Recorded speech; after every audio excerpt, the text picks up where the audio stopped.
Jensen, and it is time for another Friday Night Live. We are live and live. We're in Westbrook, aren't we? Yeah. We're sitting here at Westbrook Supply Company in downtown Atlanta. It's one of my favorite paddle shops. And somebody just texted me at 9 o'clock. Anyway, so we got a really special one today. We've got Alex Rudd in here with us, and we'll have him sit in this seat in just a little bit. But just like I always do, the first 5 or 10 minutes, we're going to talk about a little bit of business and what's going on. First of all, just like last week, we got the Flukemastr stickers. My Friday Night Lives are the only place you're going to be able to find the Flukemastr stickers. Oh yeah, I always shake them and Scott fusses at me. I'll hold it still so you guys can see it. There you go. And basically, this is how we do it. You guys donate $5 to Super Chat, and then you message me either on Instagram or on Facebook with your name, your screen name on YouTube, and your address, and we mail them out. We've already mailed out the ones from last week, and they are in the mail on the way to your guys' house, whoever got them last week. So we do appreciate it, and pretty simple. Prize box. Oh yeah, and one of the guys that buys a sticker is going to get a prize box. I don't know what the worth is. Basically, I just get a whole bunch of new tackle and stuff like that out of my barn, and I throw them in a box, and we send them off to you guys. So it's a lot of fun. So anyway, number 2, I've got some Flukemastr apparel that's available on Teespring now, and you should start seeing it down underneath my videos on my YouTube channel. That's one of the new things. We'll get back to that next week.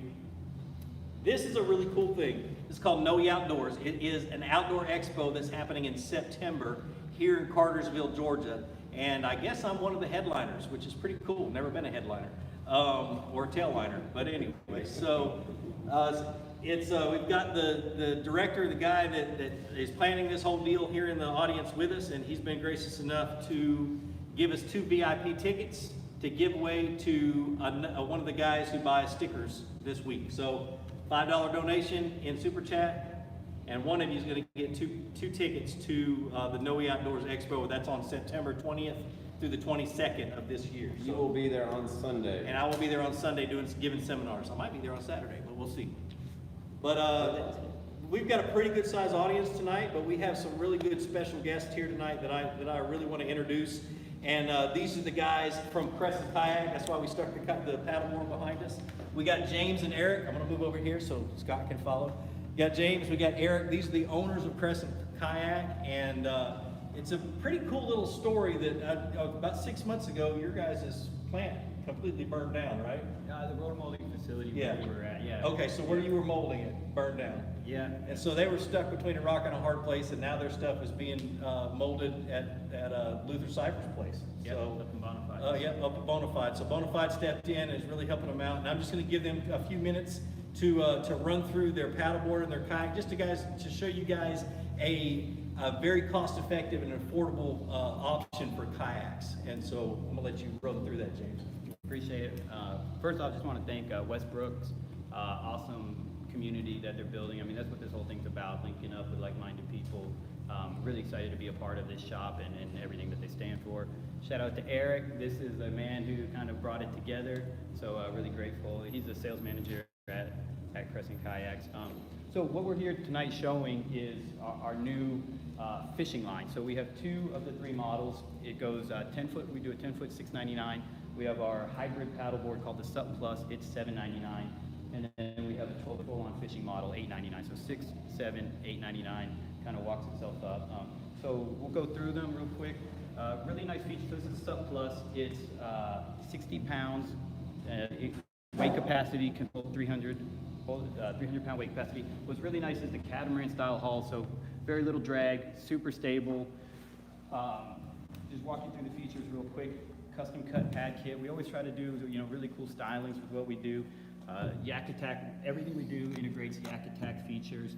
So you can we set up the platform, and then you guys can really do it, rig it however you want. This is an American-made seat. It's really cool. We love using local American-made stuff. The seat is bent in Georgia, fabrics are in Georgia, and it's hand sewn in South Carolina. And the colors are Georgia too, just so you know. And then again, we do, this is our whole back compartment. Again, YakAttack stuff, you can integrate any way you want.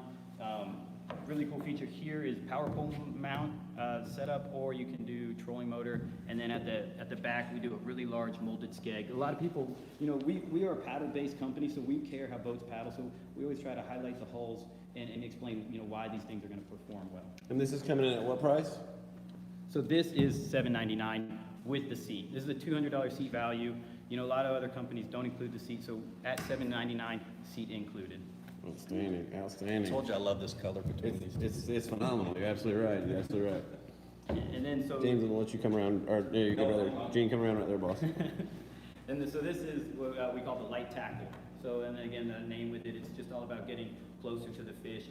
Just that experience that all of us as kayak fishermen love. So I'll just walk through the features too. So injection molded handles. Again, the guys at YakAttack hooked that up for us. So just again, we're all about building relationships with American-made companies.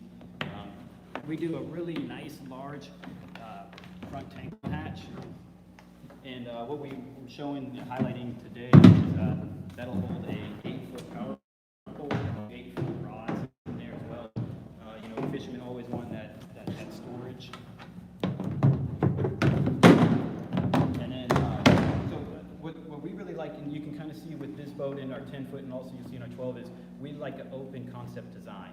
A lot of other companies don't have the open concept, so we're really happy with that. The deck's super rigid, very stable. Again, a little storage stash spot. We do on either side what we call like a glove box and a glove box cover. Zipper, again, hand sewn, South Carolina. And then what we find is really cool about our product too is the seats are integrated across all the platforms. So you buy one seat and it'll translate through everything that we make. So we just try to keep things, a little bit simple with that. Then we're doing mighty mounts here at the back.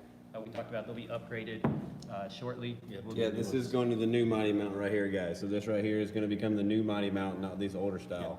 So large tank well, it'll do the black pack both ways. Again, it's just all about clean design. The seat's removable, can do a 55 Yeti cooler. So we're really excited to just show all the different ways that this thing's going to be able to get rigged. So you can do a cooler, and then at the stern, this can bolt a trolling motor directly. So we think we can make it into a micro skiff. We're really excited to kind of show people all the different ways that this thing can get rigged out. But we're really happy to be here. Glad to be part of the Atlanta paddling community, and it's just a good night to hang out with these guys. And we feel very honored to get to share it with you. thanks so much, man. Appreciate it. Well, that's pretty awesome. Let's run over here and I'll let you run through run over the packs while we walk over this way. But like I said, it's just another option. It's $6.99, $7.99, $8.99, right? Can we take a moment to admire this color, Gene? That's your color. He knows what's up. He knows Scott's what's up. favorite color. Yeah. All right, so look who we got. Oh, snap. Well, hello everybody.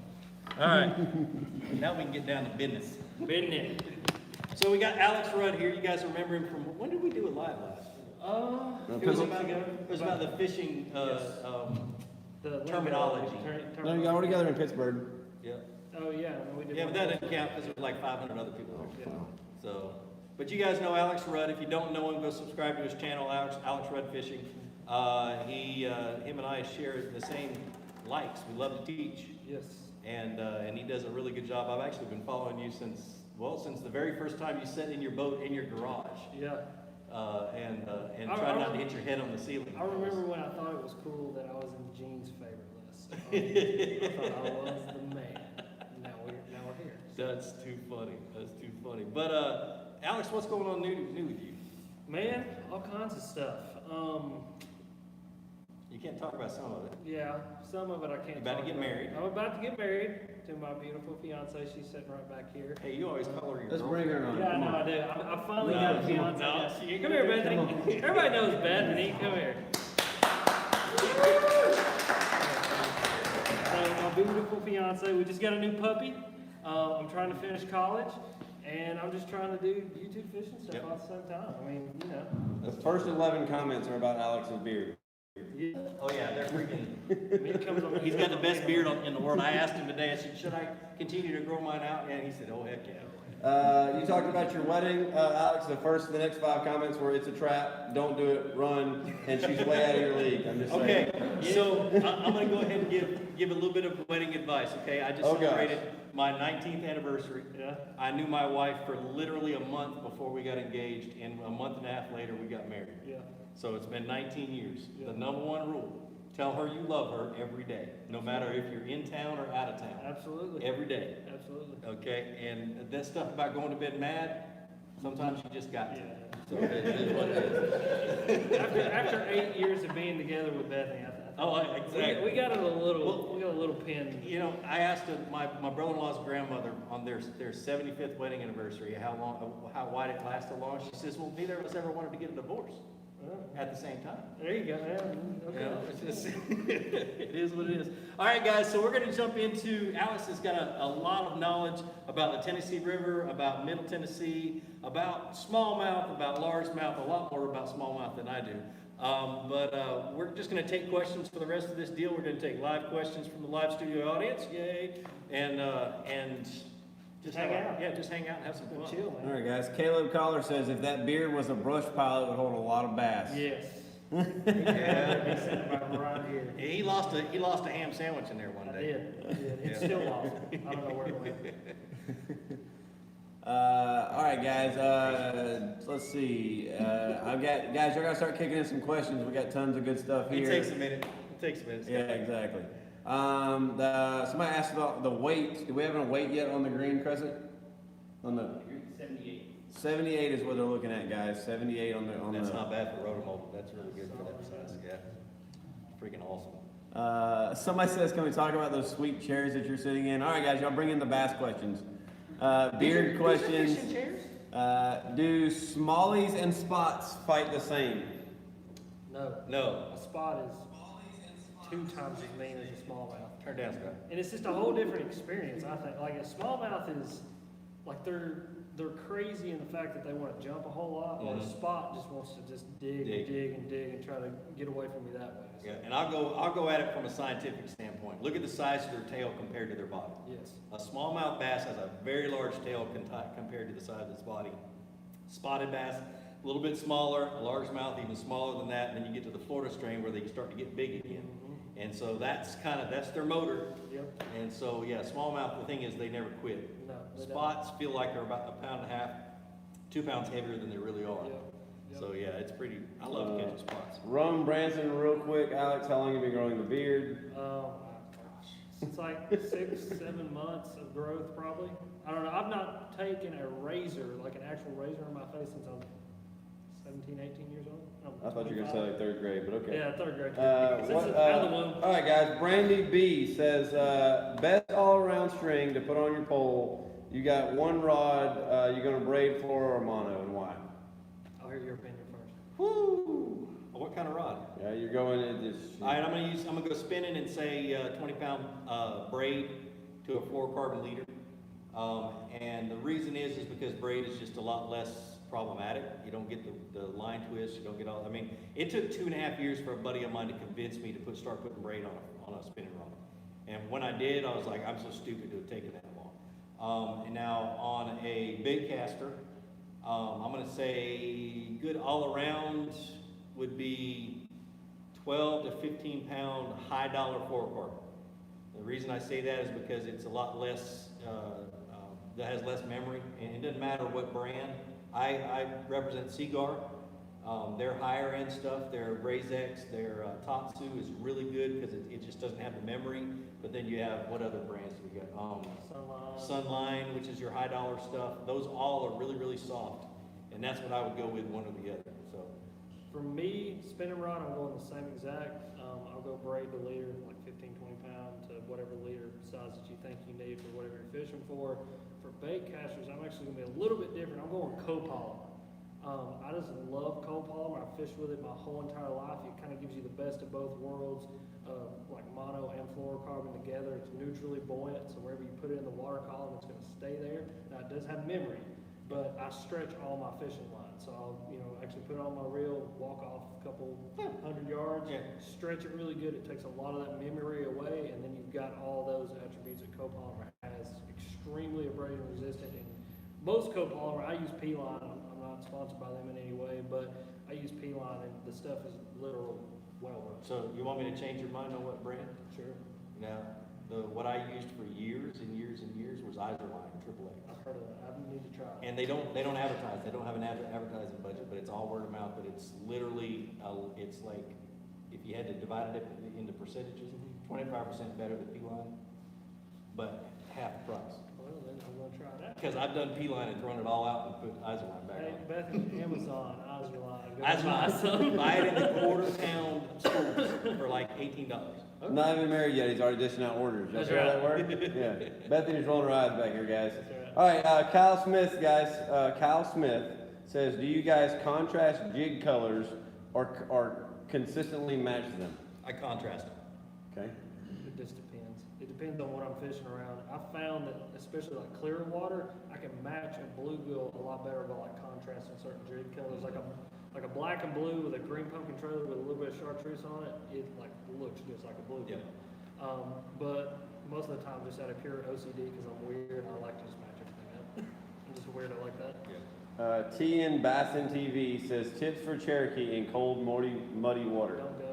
Don't go. Don't go. Eric, just don't even ask those stupid questions. Just don't even go. You know better than that. So when I get to a lake and it's got cold, muddy water, what do? I put it back in the truck and I go home. Absolutely. Or I go find a clear lake. Cold, muddy water, remember, Scott, we fished that tournament in cold, we Yes. picked the muddiest creek on Yes. Chickamauga. We did. And it is the death of fishermen. It's So, the death. Yeah, we should have moved. We did not. Yep, stupid. Somebody just had a comment here. Garrett Pate, he said, can I ask why you and Scott, which Garrett, I'm going to correct you there, but why you and Scott say side view imaging is not needed on a kayak? I like my side view, but go ahead. I have it on mine. I just say side view is almost useless if you don't have the largest screen that you can afford. Absolutely. And if you go with these 6-inch and 5-inch screens, even my 7-inch screen is too small. Yeah.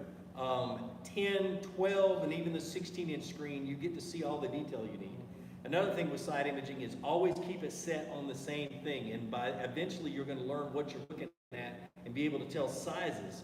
If you keep going from 50 feet to 70 feet to 80 feet to 90 feet, you'll never figure out what the size of the fish are you go by. Yep. I keep mine set at 60. But the thing is that on a kayak, one, you're going really slow, so you're going to have to teach yourself how to read it at the speed that you can paddle. And number two, it just, like I said, you just got to have a lot of screen. What megahertz are you when you're in a kayak? Oh gosh, I'm dyslexic with numbers. I do whatever one looks best. I don't have any electronics in my kayak. It's so whatever I one can't- looks best. I have no opinion on that. Joni, I mean, you got to shout out Joni because you always do. Hey, Joni. Joe! They're asking about Wisconsin next week, next Saturday, Sunday. You want to tell them about that? Oh yeah, Wisconsin. On Friday or Saturday, Sunday, I'm giving 2 seminars. Saturday's one on how to find bass on any body of water that you're fishing, and Monday is going to be about kayak, or Sunday's going to be about kayak fishing, and it's going to be at the Wisconsin Outdoor Expo, I think is what it's called, in what's the capital of Wisconsin? Starts with a D. Or M, Madison. It's got a D in it. Yep, in Madison, Wisconsin. So I'll be up there freezing my balls off. All right, guys. Polish Matt Ski says that's we're gonna edit that. Just kidding, it's live. Nope. Favorite spawn time lure and why? Favorite spawn time lure and why? Or why? Go ahead, Just Alex. around the spawn in general, or like Favorite actually spawn, on like the bed? he says favorite spawn time lure. All right, I'm gonna do around in general. I'm gonna okay. Welcome to live. Pre-spawn? No. No, it's around spawn. You said spawn. They're still time. pre-spawning when they're spawning. So Okay. Big swim bait. A giant swim bait. Yeah, a giant. Depth's 250, 8-inch mag draft, Yeah. 200 S waiver. 8-inch bull shad, S waiver. Because that water displacement that bait is gonna put off is gonna draw the biggest and baddest fish Now, out of cover. The only time I'd fish one smaller is a bluegill. It was a real bluegill imitation, 5-inch or a 5-inch. Not a 6-inch, not a 4-inch, a 5-inch. I'm telling you, dude, I've tried them all. And that 5-inch, for some reason, pisses off the big mamas fast. Yep. And so, definitely. For me, around spawn time, I rarely ever go bed fishing. If I'm in a bedding area, I'm just gonna be fan casting. I don't like to bed fish because it just takes too much time. I'm fishing for pre-spawners, and it's gonna be a chatterbait. It's gonna be a flat-sided square bill or flat-sided crankbait. And it's gonna be That's it. That's pretty much, oh, and a limits crankbait. I keep trying to get him to throw the big baits with me. It's hard to I'm get working on it. I got a whole big old order in just the other day, so. Yeah, those big baits. Hey, Brad, like he was talking about earlier about Amazon me all those big baits, would you? Oh, yeah, sure. All right, so from spawn to the next question goes into pre-spawn. What's your pre-spawn lure of choice? Same. Same. Yeah. So, all right, there we Well, go. I mean, I say that, like, I want, if I can get followers on the big bait, I know I can get bites on the big bait. Yeah. If I throw it and I'm not getting followers, then I'm gonna change up, I'm gonna So- go something like Yeah. crankbait, spinnerbait, I mean, all of those kind of pre-spawn lures that you think of, I'm gonna cycle through something and a bunch of things until I find something that they're wanting to key in on. And one thing that I've found out is erratic retrieve is everything. You don't, none of this same speed. Number two is, what was I thinking? Oh, if the wind's not blowing, if there's no chop on the water, if you got snot slick water, literally, Texas rig creature bait. Or a lizard, but anything that has appendages that come off, don't just throw a jig. I found that Texas rig creature bait, thrown out, let it throw out next to a stump or next to a log or something, let it sit there, shake it, pop it once, and then reel it back in. If they're there, they're gonna bite it right then, so. All right, guys, big question here. Big Red Bass says, Hey, Big Red Bass. could you explain the difference between river fishing and lake fishing? One is moving water, the other is still water. Yeah, exactly. I love river fishing. So river fishing is just a completely different experience when you actually go do it. And I feel like there's two different, like when I say river fishing, you've got like dam discharges where it funnels down into and makes a, you know, like a man-made river, and you got like more natural river fishing. And a lot of that is like you're gonna do it in a kayak or in a, you know, jet boat or something. You're talking super skinny water, but the water's still gonna be moving. But I treat both situations the same. I love fishing dam discharges this time of year. It is fast, it's furious, it can be dangerous. You gotta be very careful. Always wear your life jacket. But what? Speak up. You want me to talk louder? Okay, Yeah. I'll talk louder. And so I'm gonna be fishing some kind of moving bait. My go-to is always like a small body crankbait, just because you can get down there, you can hit that depth range where those fish are living, and you got a chance to catch some of the biggest and baddest fish that live in the lakes, because those fish that live in those currents, that live in those rivers are just big. Yeah, they're bodybuilders. I mean, they have lived their life in a, like, turbine. I mean, it's constantly moving, it's constantly going, and they're just big, mean fish. I remember the first largemouth I ever caught below a dam. It was on Clark Hill, and it was 8 pounds, and you could see every muscle Yes. in their body. It was Yes. amazing. All right, guys, we've got a room full of paddlers, so I'm going to get a round of applause after I ask this question here that's specifically for Alex. So, guys, y'all give me a round of applause because this is a room full of paddlers. Alex, when can we see some kayak videos?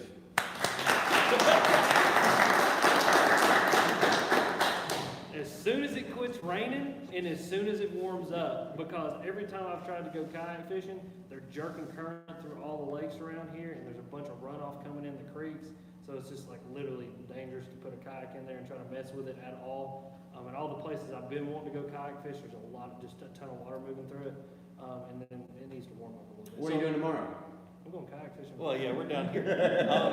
I'll tell you though, and Alex is a prime example. Being a beginner at kayak fishing, I would never recommend you start kayak fishing in the wintertime, ever. Get your kayak, put it in the garage, and sit in it and wait till it warms up. Yeah. Because one, the experience, you don't have the experience of climbing back into your kayak after you fall out. You know, if you're slightly hypothermic, can you get your butt back into your kayak, that kind of stuff. And those are all things, like I texted him about that, and it's all videos I'm planning to do when it warms up. Yep. It's like literally, like just get out of my kayak and try to figure out how to get back in it. Because I feel like that's one of those things, it's like you just gotta do it. Yeah. Like there's no, there's a tip for getting back in. No, you just need to get in the water and try to climb back in your kayak and try to figure that out. And like I texted Gene the other day, and I was like, I was planning on going kayak fishing, but the high tomorrow is 24. Like it's just dangerous. Like It's stupid dangerous. It's stupid. Yeah. We get Bethany to climb in and out of her boat tomorrow on the water. Yeah, right? yeah, we're just gonna have her jump in. Ain't gonna work. All right, guys, remember, $5 for a super chat gets you some Flukemastr stickers. So one Flukemastr sticker, send me your address and your name and your screen name, your YouTube screen name to either my Instagram page or my Facebook page, and we'll get those out to you this week. All right, Nick Barrett says, is it reasonable to use the same rod for jerk baits, crankbaits, and topwater. Ooh. Yeah. Fishing on a budget? Yeah, medium fast action rod. Yeah. Is what I would throw on that. 7 foot, 7'3". 7'3" tends to be a little bit more limber than a 7 foot, even though they say that they're the same action. So yeah, that's what I would do. All right, if you guys were given a one rod, one reel challenge to outfish each other, what rod, what reel are you taking?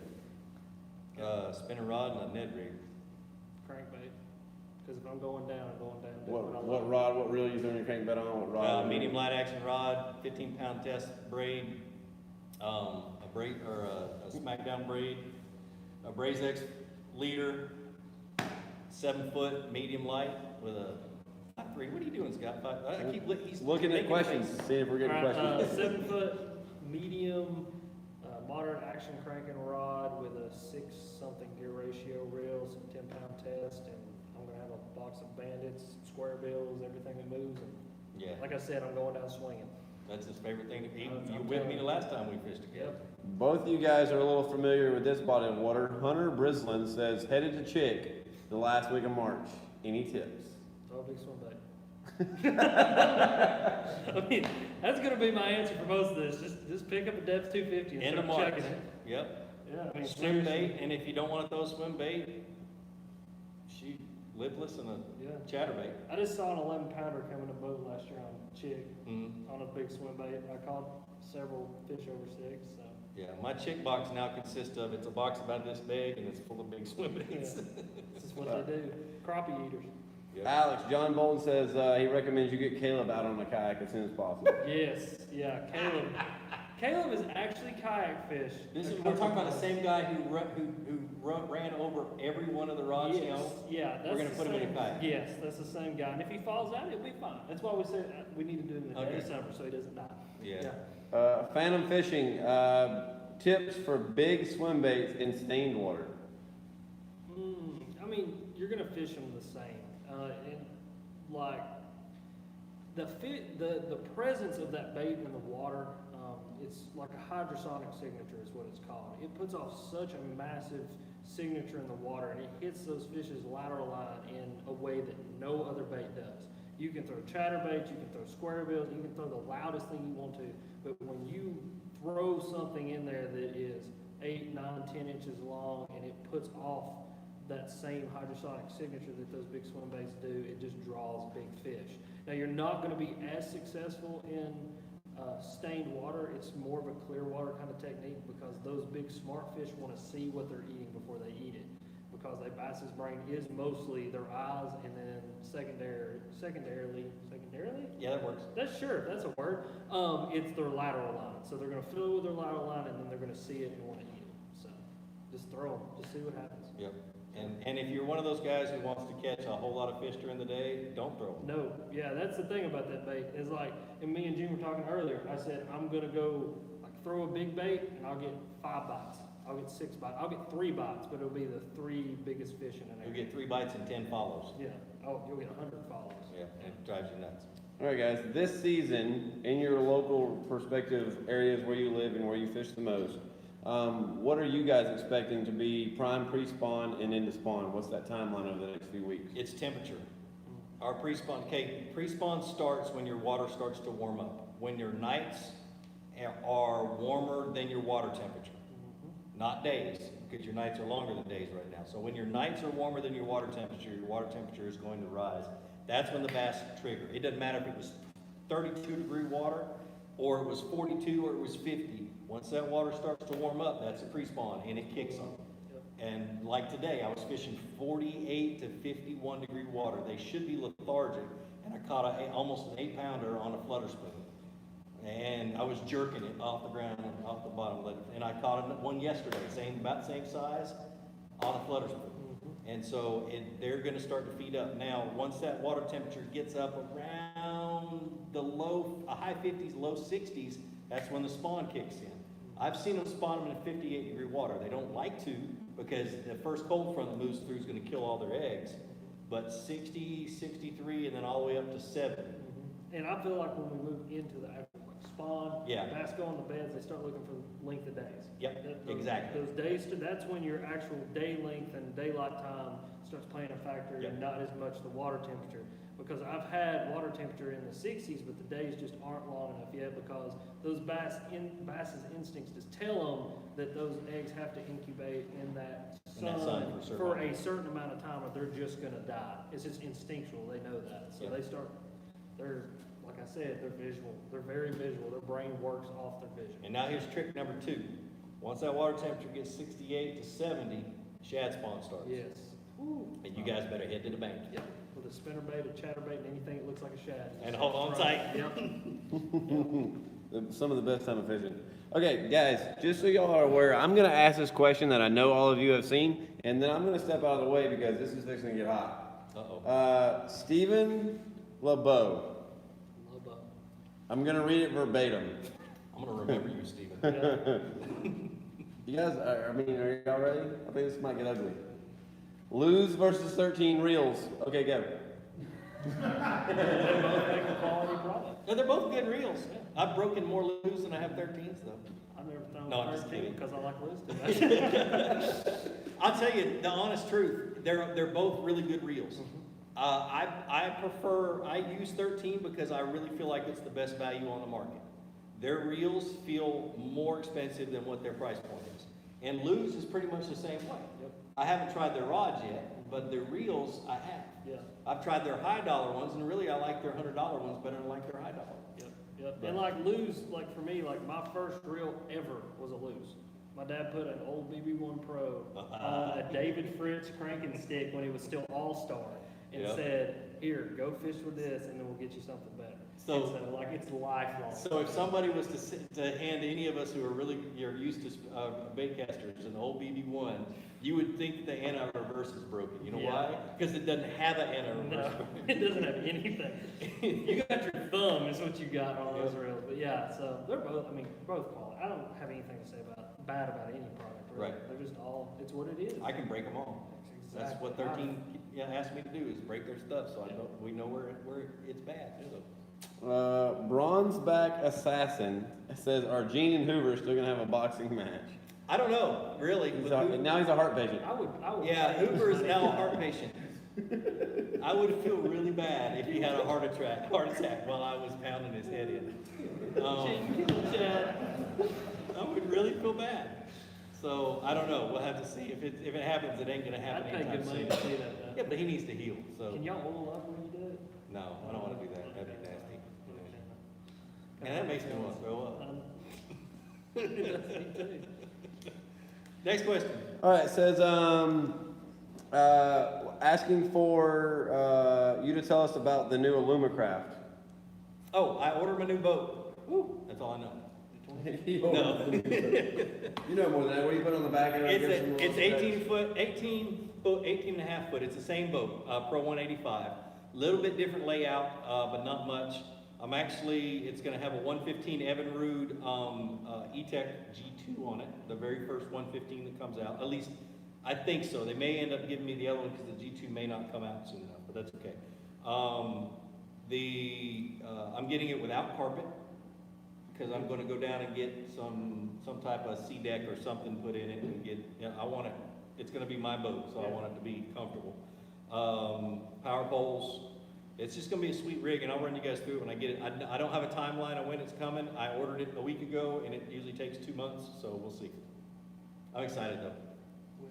All right, guys. Good question here from Hunter Brislin. Bucket list of top 5 lakes you would like to fish. Ooh, good one. Bucket list. You haven't been on them yet. Oh, that I haven't been on yet. Nope. New bucket list. 5 lakes you haven't fished you want to. What's the one down in Mexico? Kiama or Como or Bacharach. Bacharach. That's it. Lake Bacharach's number 1 on my list.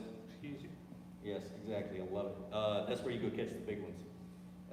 Let's see, bucket list. California Delta with Matt and Tim from Tacklebox, and my mind just went blank. And that's it. All the rest of them, I don't know. I only have 2 of the 5 because I just fish wherever I'm at. I would say Bullard's Bar. I want to catch one of those giant spots. That's in California, isn't it? Yeah, Northern California. I can get you hooked up for that one. Yeah, let's do I that. got no go. Toho. I just want to go see it. Like, I just want to go see manatees swim beside me as I flip a grass mat. So in other words, you want me to bring my boat down to ICAST, right? Yeah, Okay, yeah, can't I'll wait for do us to do that. Probably Toledo Bend. Mhm. Just want to go there and just do that. And then somewhere in Mexico. I'd like to just go do the Mexico thing sometime. I think that'd be really cool. Down on Old Five is. Yep. Somewhere. Guys are asking about a good kayak to take their kids fishing out fishing on. So With you and the kid in it? that's what they're asking. Good kayak to take kids out fishing on. Just a good stable one. I mean, depends, I don't know how old your kids are, but all the way up to about 6 years, 7 years old, I had my kids sitting in the front of my kayak. So, Absolutely. Bonafide SS 127, anything 12 foot or longer is what I would say. Because I wouldn't put one on the 10 foot on the 107. I don't think somebody would, but I weigh a little bit too much. So, Shout out Buckeye Bass into TV says two of my favorite YouTubers on one show. He held up some emoji beer cups. Says I freaking love it. He said he's got the kids watching too. I don't know if you're watching with the kids and drinking beer. Be careful there. He says I don't always catch small bass, but when I do the long arm. He goes, how often do you guys do the long arm for photos? Every What did time. you just do in a photo? Tell us about that. Well, my trick is, and I'll show it to you, I'll pull it up while I'm telling you. So somebody, they always pick on me about long arming, and my thing is I will always long arm a fish in a picture, but I will never lie about the weight. You know, because I just want people to think it's a giant fish, so they'll read the caption underneath it, you know? So my trick is I don't long arm it. Just hand it to your kid. I just hand the fish to my kid, and he makes it look like a 14-pounder. Hold, hold, hold. Hold, hold, hold. See? And that one is 7.61 pounds. You just hand it to your child and take pictures of it, and he can make it look like a giant. That's the trick. So Bethany, y'all get working on some kids. Throwing down the gauntlet. Alex is like, let's work on the puppy. Yeah. let's work And they have to keep his beard alive. Can Like, we get the puppy not pooping on the carpet first, please? have either of you guys fished Rayburn, and can you tell us about it? I have not. That's why, I mean, I'd like to go there. Yeah, I mean, I want to fish every lake in the country, so. Let's see. What's better to stand and fish, the RS Gene or the SS 107? The 117 or the 107? If you got to stand, if you're standing, You can they're stand both fishing stable. any one of them, Yeah. really. I mean, your stability, let's talk about stability. The 127 is the most stable, then the RS 117, and then the 107. And there's not much difference between the 107 and the 127. It's noticeable, but there's not much difference. I was beyond surprised when I stood in my kayak the first time. Oh, I was really? a nervous wreck when I did it, because I was like, you know, and I stood up and I was like, oh, okay, cool, I can do this. No wonder they make it look so easy. Yeah, I stood and fished all day. James Black says, what would you recommend for a chatterbait rod besides the glow stick? Any medium, heavy, moderate action rod. Yes. Really, and I don't like a long one. I want it 7 foot to 7'2", just because it's going to have more backbone in it. So, And I apply the same logic to spinner boats as well. yes. I like for them to be able to really get a hold of it before I jack them. Yeah. So.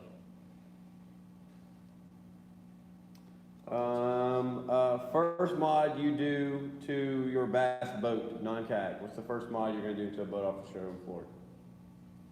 To my bass boat. To your bass boat. Well, this one I'm gonna put Sea Deck in. Okay. But my first mod is usually, I got mine. usually tackle storage. I'm gonna start building some cool things to go inside. Unwire the graphs from the cranking battery and put them on something else. Yes. That's the stupidest thing in the Yeah. world. All the Every single- electronics go yeah. on the cranking battery. That's so It's stupid. so stupid, and like here, I mean, you just out there can't and nothing, because they wire all the graphs, your trolling, all of the cranking battery. And with big graphs these days, I can literally burn down a cranking battery in 3.5 hours if I don't crank it And up. you're back there with your jumper cables trying to hook stuff Yep. up, and yep. And I agree with you 100%. Does anybody out here have any questions? I've asked around. We got a pretty guys. Believe it or not, there is a live audience. To be honest, as a matter of fact, you know what? I'm going to pan to the audience real Because quick. they've been sleeping. Yeah, this is the audience got we one got, guy on his guys. phone over Let here. them wake up. Yeah, we got guys over emailing and texting. anything out here? Bethany, don't let me on camera. We're gonna leave it right here for just a second. I'm good. Okay, there we go, guys. So here's the crew right out here. There's the man right there that actually owns the shop under the kayak over there. These guys over here. So we're not lying to you guys. We are in front of a live audience, but I don't know about lively. We're gonna trade this audience in for another audience. Yes. Yeah, we didn't give them enough beer. So. All right. Thoughts on the Garmin for your fish finders? I mean, they're good. The one thing I didn't like about the Garmin's I had, I did not have the touchscreen. If you're gonna get a Garmin, get the touchscreens. Especially if you're an offshore angler, because being able, what I had to do is I see something on my fish, on my side image and want to mark it, and it took forever to toggle over to mark it, and then by the time I got done, it had not saved anything that I drifted over while I was marking it, and I missed a whole bunch of information. And so that was my biggest complaint about a Garmin, so get the touchscreen ones. And then Panoptics and LiveScope Oh my gosh. is the single most innovative thing that's hit the fishing industry next to the Ultrex. Yeah, next to the Ultrex. I mean, I was gonna that say, if you were thing gonna include the Ultrex, I was gonna Ultrex is number one, and then, cause my buddy Ben and Jeans as well, Ben Nowak, if you've not seen his channel, go check it out. He's got some awesome videos using Panoptics and LiveScope, and it is really kind of, It's cheating. it's cheating at some point. You literally can see the fish's fins moving, his bait dropping down, and you can actually see the vibration in his blade bait. So, in rules for bass tournaments, would that be sight fishing? I don't know, sure, maybe, I have no Oh. idea. I mean, at that point, you seriously are. Do you have to catch them in the mouth? No, it's crazy. Alex, you just got the gauntlet kind of thrown in your lap, bro. So most people, the cat's already out of the bag about Gene fishing the KBF trail on March 9th up at the local, up at Rome, up at his home waters. My home water. The gauntlet's been thrown down. Are you coming? Are you going to come fish a kayak tournament? Sure, I've already fished one. It'll be a crankbait I tournament. got my butt bait, but yeah, I'll fish another. I'm always down. All right, guys, y'all heard it to him, so we're gonna have both of these guys there. Noe Outdoors, who's actually sitting in the audience right back over here, is writing questions. So, guys, this right here is Carl Noe, right back over here, and he's texting questions because he was too scared. So, Carl, you know what? You're gonna stand up and ask that question. All right, guys. So this is stand up, Carl. Okay. So you thought you were gonna slide that in on me, huh? I did. Yeah, no, that's not how that works. I'm asking the question. Asking the question. What's the biggest difference between fishing out of a kayak and a paddleboard? Kayak versus paddleboard, guys. Fishing out of a kayak, fishing out of a My paddleboard. biggest difference is. Hold up, let me get you lined up. Sorry, cameraman. Go ahead. He hates when I call him the cameraman. Cameraman, that's what I am tonight. So the biggest difference to me is space. Really, it's not so much. It still does the same thing when you set the hook. It still moves towards the fish. You still got to use, long rods, braided line, the whole 9 yards. The only difference to me is storage space. I don't have a whole lot of room, and so I even have to bring all of my gear down to even a smaller amount and put them in the box in the back. And so that's the biggest thing for me. Last time I was on a paddleboard, it was in the ocean, and a 6-foot shark swam over me, and I hugged it like it was my mother. You hugged the shark? What? No, the paddleboard. Oh, It wasn't fun. I didn't like it. a beard like That's all about the extent of my. a manly beard like that. We thought maybe you were hugging the shark, No, but I was hugging no. paddleboard. It wasn't good. The shark was as big as I was. I wasn't playing that game. Somebody commented from the peanut gallery. Somebody get Brad a Westbrook hoodie. I don't know who. Oh, Doug. Yeah. What's the difference between? Thoughts on jerkbait, silent versus with rattles? I'll throw a Vision 110. Yeah, he got me. He's got a box of them. You got me to buy 2 Vision 110s. You know what happened? I've caught one fish. Actually, I've hooked one fish on one. Just one? Yeah, it didn't come to the boat. Now I got it all the way to the boat and it got off. So Sorry. dang Visions. Anyway, so I don't fish them without rattles, but I like ones. I like minimal rattles. I like it to have maybe one, maybe two, and usually that one rattle is going to be the weight transfer system, so you can cast the daggum thing. So Grant Henderson, I'm reading this question because it made me laugh. Grant, he's a hoot. He says, Alex, do you ever check the effectiveness of your punching rig by seeing if it will penetrate the beard? Yes, sometimes. So I'll take some 1 ounces and just be like, yep, that's not going through. Grant, just because I got to read Penetrate the Beard out loud, dude, phenomenal. Grant, I'm sending you something in the mail. I don't know what, but we're gonna make sure you get something. And I That's don't fit in the phenomenal. box.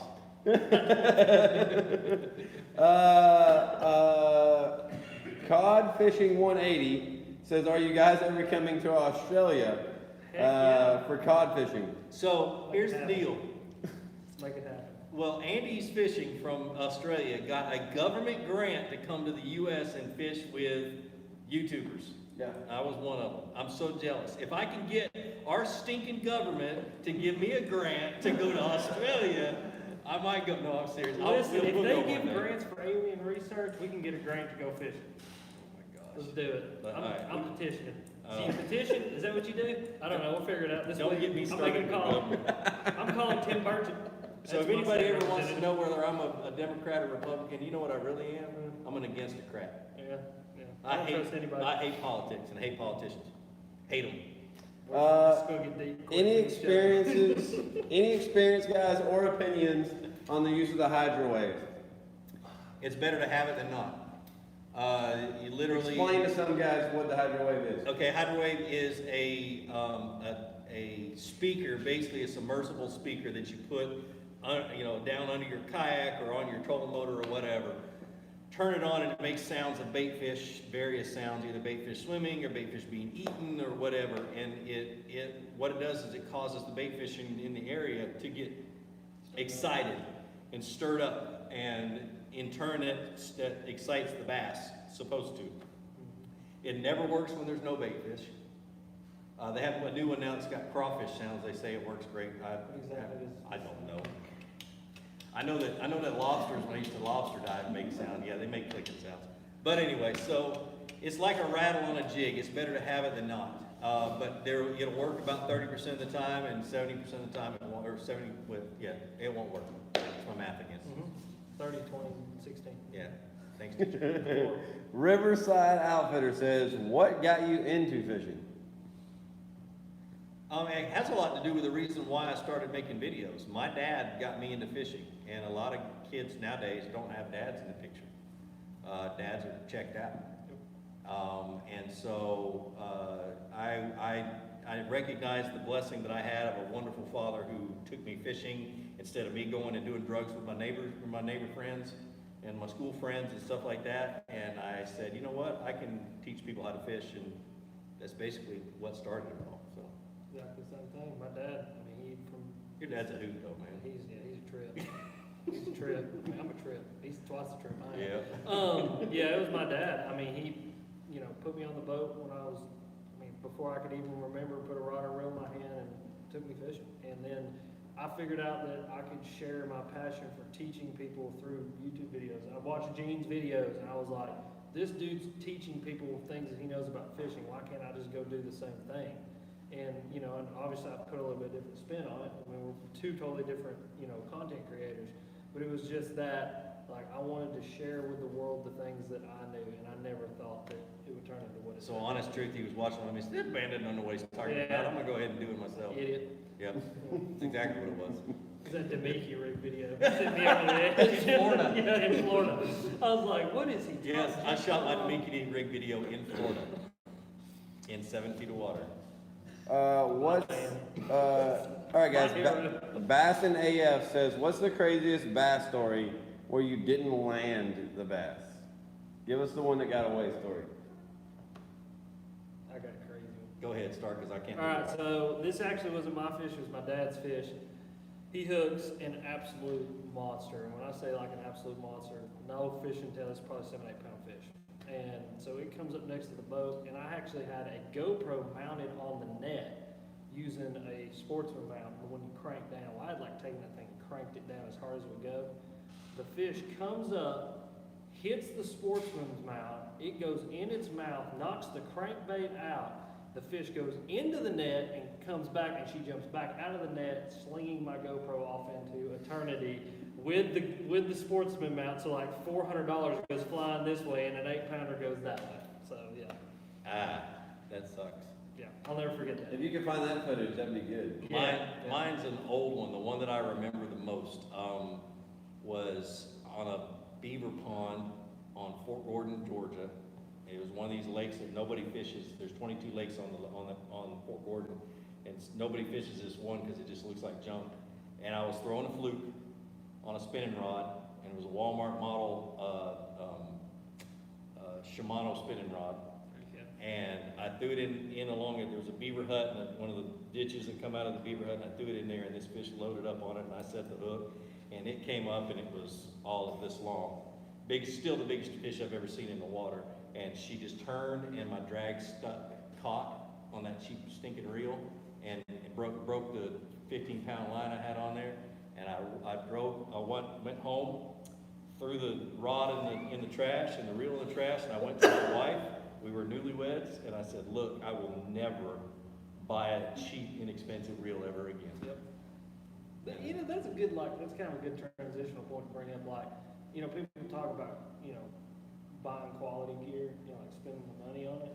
And like, I think that's one thing that all of us as anglers, I guess we can agree on this, is the more you get into fishing and the more seasoned you become and the more experienced you become, you start to figure out exactly what you want in things. Yeah. And I feel like, you know, people always ask me, like, what's the most affordable rod and reel combo for this, this, and this?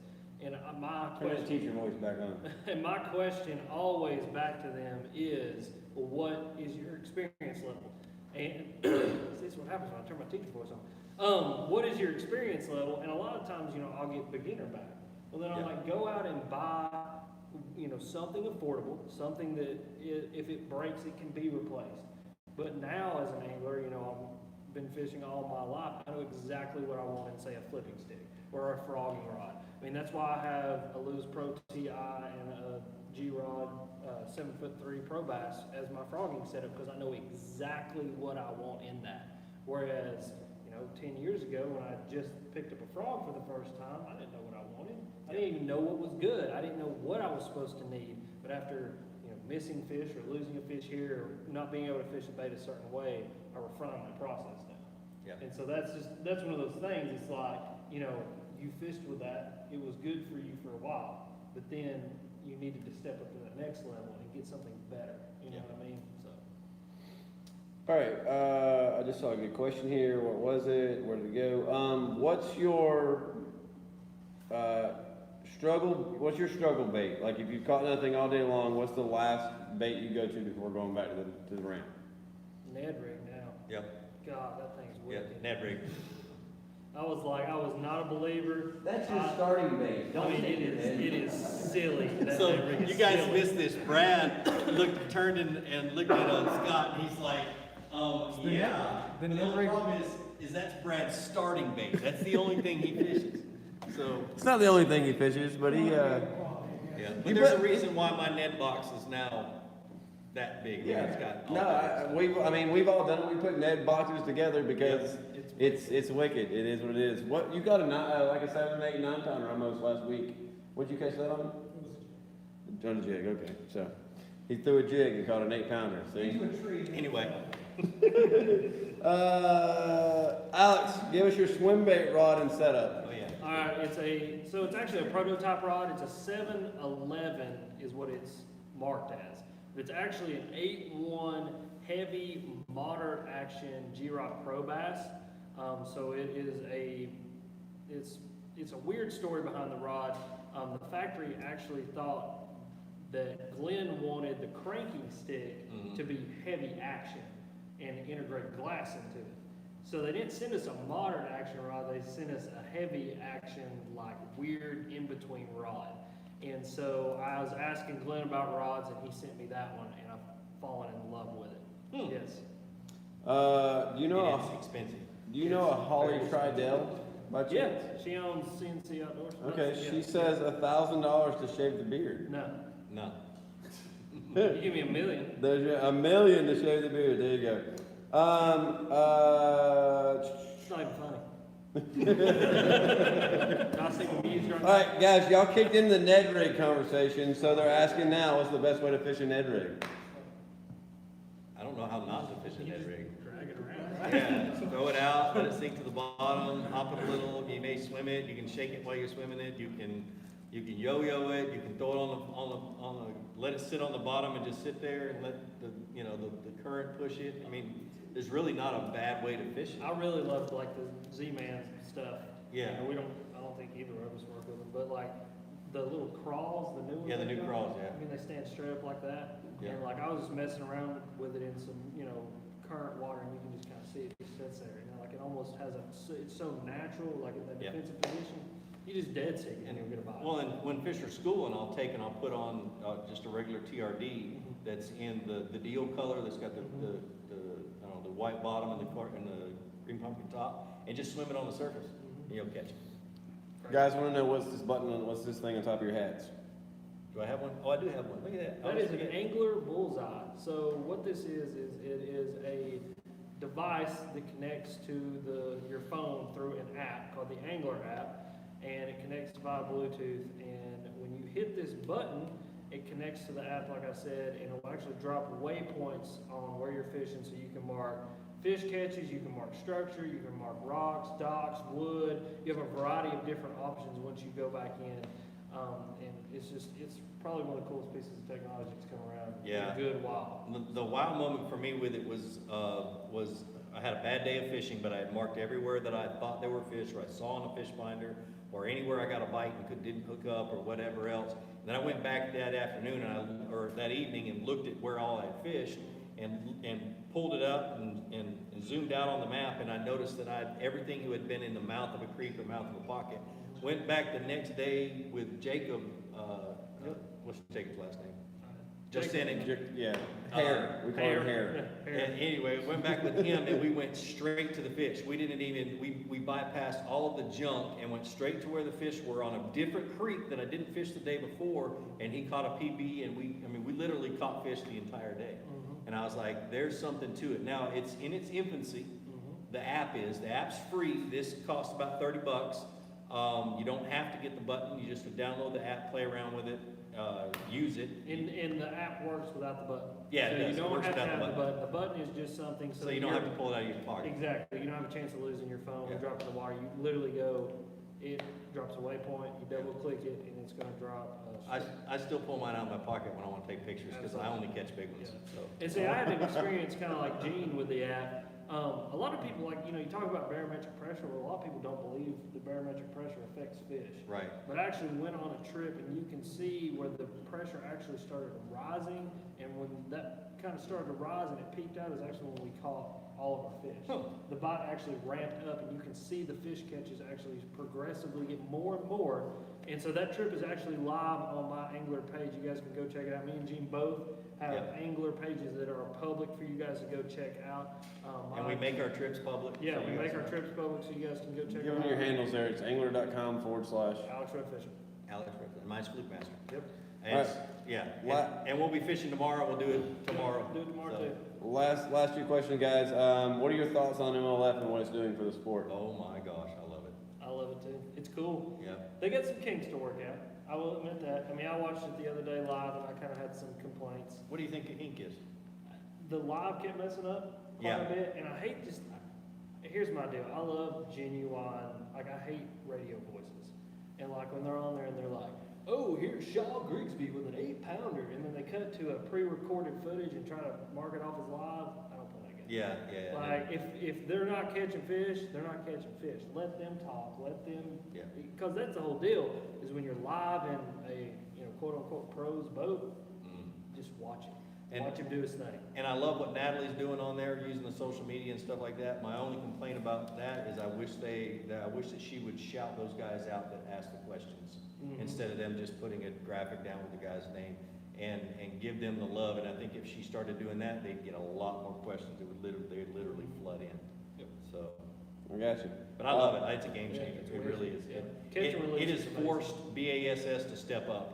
It has forced everybody else to step up, and everybody wins in this situation. I mean, because if we're going to be honest, professional fishing is abuse to these anglers. These guys. Oh, they were totally getting. These guys aren't true pros. So, but I'll tell you the truth about this. I was talking to one of the MLF guys just before he went down to Florida for the first deal, and he had just gotten his title sponsor's check. Yeah. And he said, Gene, for the first time, I was able to take that check and turn it around and hand it to my wife. It wasn't already spent on entry fees. Yep. And I was like, wow. And that's what I meant by like, these guys aren't true pros. Right. To me, a professional athlete or Doesn't have professional to pay. sport, yeah, they are paid to play the sport. Yep. You don't pay to play the sport. And when Yep. you pay to play, you're not a professional. You're just a dude that's, You're a pawn. yeah, you're a pawn for the system. And so I love to see people that are successful and not do pawns. Yep. All right, explain to us what you guys are doing tomorrow. We're Cool, fishing. Yeah. We're gonna finally throw him in a kayak, and For the second time. For the second time, we look like we got pretty good weather. We'll be in Carrollton, Georgia, and we're gonna go fishing. We're gonna keep track of it on our bullseye, our angler deal, and we're gonna have a whole lot of fun. And I'm gonna kick his butt. I'll do it. So, Let me do it. But the last time him and I fished together, he kicked my butt, so it's my turn. Yeah, it's your turn. No, here's what I want. I want Bethany to kick both our butts. Because That's right. This will be the first time ever Bethany has been in a kayak. Oh, that's gonna be She's fun. actually gone fishing, so we got that kind of knocked out, but this is the first time she's ever been in a kayak. That'll be fun. We're taking quite a few guys too. We're gonna have a group of 6 or 8 of us, so we're gonna have a good time tomorrow. It's gonna be a party. So, again, the only place you can get Flukemastr stickers, you guys asked for these for months and months and months, is right now. Go and do the little super chat. You got 30 seconds or a minute to do super chat. Donate $5. Go to my Instagram or my Facebook page and give me your address, your name, and your screen name so we can match it up on YouTube, make sure we send it to the right person. And one person is going to get a box of really cool tackle. I've got a whole bunch of stuff I just threw in the back of my truck, and it's coming to you. So we'd like to thank Fletch Griffin. In the middle. Stand up, Fletch. In the middle. No, Stand up. behind them. Stand up, Fletch. They'll sit in their laps. This dude, Fletch Griffin, a good friend of mine. This is his shop at Westbrook Supply Company here in Atlanta. Cool. It's a freaking it's an awesome place to hang out. He's got plenty of chairs and lots of. I mean, the dude's been kayaking longer than I think even Chad Hoover. No. But anyway, dude, the customer service here is awesome, and I love coming here and hanging out. And yeah, dude, thanks, brother. Appreciate it. Thank you. Thank y'all for coming out. But Alex, thanks, man. Absolutely. We're gonna have fun tomorrow. I got one more thing. Oh, No, you're good. Roll us out. okay. I'm gonna roll you out. I got all these signs going on behind the There you go. camera. I don't know what they mean. So, but like I always say, be sure to introduce somebody to fishing. Introduce them to my channel. Let me help you teach them how to fish. More importantly, get out on the water, go out and catch some fish, and have a great day. We'll see you.